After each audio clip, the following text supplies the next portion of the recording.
almost midnight. Yeah, pretty soon somebody turn into a pumpkin, I guess. Hey, first of all, just on a Thursday night, late kickoff, 8 p.m., and just for our student section to show out like that, and Pirate Nation to show out like that on an ESPN national TV game, that was freaking awesome. And our kids fed off of that, and they love playing here and they love playing in front of Pirate Nation. So just to see that was amazing. I was telling somebody we played several night games, but I'm not sure we've ever showed up to the stadium for a Pirate Walk, and it's already night. Obviously, most of our night games have been in October before you have the daylight savings time change. So that was pretty cool, and just the whole environment. You always worry about a late game. Hey, we're going to get up too early, waste our energy during the day and not get to game time. But our young men certainly saved their energy to game time, and they're in the first quarter and got off to a great start, putting points up early. I think we had 418 yards in the first half, the most since 2014 at offense. And Kate and those guys are clicking over there right now. And just so dang proud of them. And it's not just Kate, not just this guy or that guy. It's all of them, receivers, running backs, O-line, quarterback, all on the same page, in the same mindset with the same vision and goal. And then defensively, able to get some 3 and outs there early in the game, get the ball right back to our offense. I looked up there as a defense coach. I looked up there at one time. I think, little time possession for us and a big time possession for them. I was like, oh, man, we got to slow this thing down a little bit. And I told John Davis, hey, keep scoring. Keep going at them. And, the finish of the half off the way we did, 14 points right there was huge. There was a 4th down in there I wanted to go for, but I think it was 21-7 at the time. I said, if we don't get it, it's 21-14. That's not the way you want to go in the half.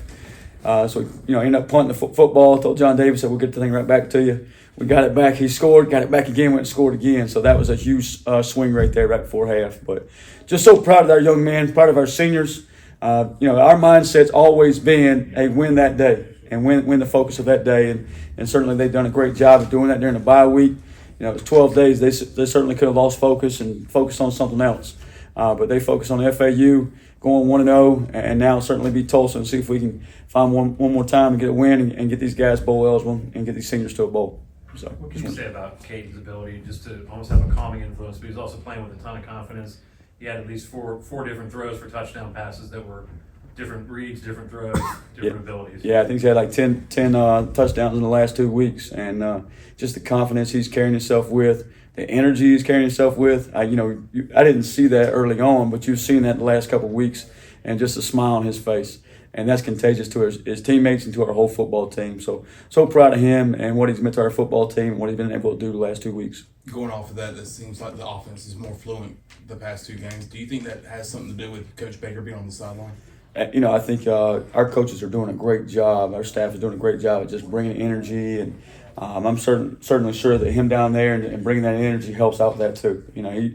When you're the coordinator on each side of the ball, you kind of set the tempo, not only for your offensive, defensive staff, but for that whole side of the ball, players.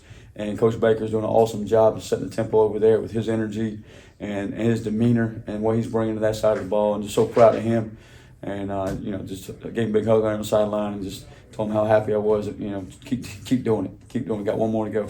Coach, the ability to strike early, get on top, play ahead, how big is that in setting the tone for the game? Huge. You're obviously playing a team that may not have a lot of confidence right now, and if you could get up on them early, you have a chance to kind of run away with it. There was a possibility there in the end of the half that they could have turned things around. But we knew, if we could get up on them early, hey, we had a better chance to win. Our win percentage probably went out the roof when we did that. And defensively, it makes your job easier too. Now you're up 2 scores, and you turn those guys in kind of one-dimensional. They're a big running football team. C.J. Campbell's a heck of a running back. Now you get up a couple of scores on them. Now they got to kind of throw it down the field a little bit, and you kind of keep the ball in front of you. So that was huge for tonight. That sequence, right before the half, you call the timeout. You're being aggressive there. Just what kind of message does that send to the offense? Hey, we believe you guys can go score. Before you. Yeah. I mean that's how we're going to play the game. We've been saying this since this thing happened 2 weeks ago. We're going to go after it. We're going to go get it. Whether it's 4th down, fake punts, fake field goals. Calling timeouts, get the ball back, let's go score. And let's turn it loose. And that's the mindset I want to have and being loose. And I think that's going to feed over to our players and our staff. And I have the utmost confidence in our guys to get the job done. And they certainly have the last 2 weeks. And I'm excited to watch them again next week. What's it like seeing your guys get up early and keep the foot on the gas pedal? You always worry about that as a coach, like, hey, we're going to relax, we're going to ease off. And defensively, their offense had some drives in the second half, get down the field, then we get a stop or a pick and a turnover. So that was huge. But those guys, their energy level never stopped, okay? Their effort level never stopped. And that's all you can ask for. Execution maybe could be better at times, all right? But just keeping that going through the whole third quarter. I think Coach Baker told me we only had a couple possessions in the second half, so and executed on those things. So we did a really good job there. On the defensive side of the ball, how did you guys feel like you did a good job containing Fancher and just keep making them uncomfortable? Yeah, I was really worried about him just taking off and eating up grass and just found ways to kind of get to him and spy him and doing some different. I thought the D-line did a great job of relentless pursuit. You had him in the backfield, he might slip a tackle, but they kept after him. The guys in the back end did a great job of scramble rules. So we always say it takes everybody, and not just defensively, offensive, but in that situation too of taking care of a scrambling quarterback who's certainly talented like he is.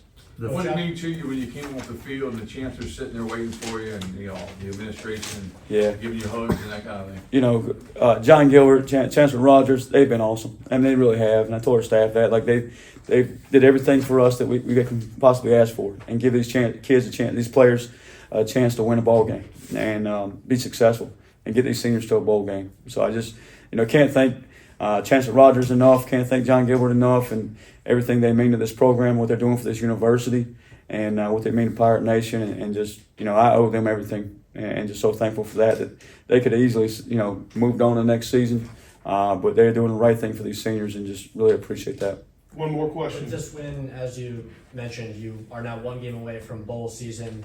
What would that mean after the last couple of weeks? Just kind of an overall roller coaster season to you and the team. Yeah, I think I mentioned one more to go. Obviously, we won 1-0 against Tulsa, and then it's going to be 1-0 against the next opponent, 1-0 against the next opponent. So we ain't just trying to win one more and be done. All right, but we're going to try to, the big thing right now, these guys are playing with confidence. The young men in our locker room are playing with confidence, and to get these seniors the way they've worked, it's easy in life when things don't go right, just kind of like give up, okay, or we'll turn away. All right, but these young men are going to finish what they started. And just so proud of them for attacking this thing. And I told them this during the bye week. I said, hey, it's the fourth quarter. It's no quarter time. It's time to go finish this thing off the right way. And they will remember November. And that's what we keep saying. They're going to remember November. And they're going to remember these seniors for what you do in November. And it was a great start to November tonight. Obviously got a big challenge. Another Thursday night, another national TV game. Next Thursday night at Tulsa, flying halfway across the country. I'm excited about what these young men are doing. Can't wait to watch them get back on the field and do it again.